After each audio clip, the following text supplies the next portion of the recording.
I refused to stay late again, and they all laughed. The conference room went silent first, then came the chuckles, then the full-blown laughter. My manager leaned back in his chair with this smirk that made my stomach turn. It started 3 months ago when I joined the marketing team at a mid-sized tech company. The job seemed perfect at first. Great benefits, collaborative environment, all the things they advertise.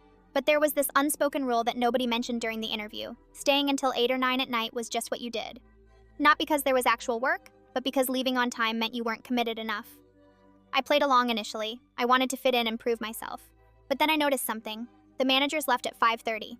Every single day. They'd pack their bags, wave goodbye, and head out while the rest of us sat there pretending to be busy. We'd refresh emails, reorganize files, anything to look occupied.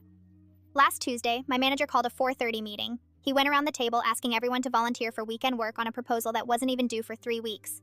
One by one, people agreed. When he got to me, I said no. Simple as that. I had plans with my family that I'd arranged weeks ago. The room got uncomfortable fast. He asked if I was sure. I said yes. Then someone giggled. Then another person joined in. Soon half the table was laughing like I'd told a joke. My manager just shook his head and moved on, but the damage was done.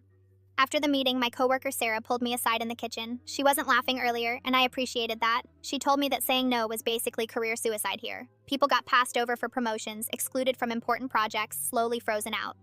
She'd seen it happen to 2 people before me. I went home that night feeling awful.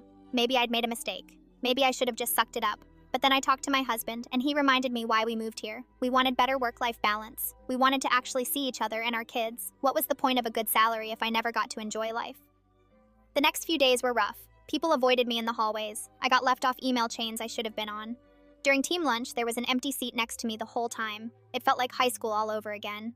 Then something unexpected happened. On Friday, a guy from the finance department stopped by my desk. His name was Marcus, and we'd chatted a few times before.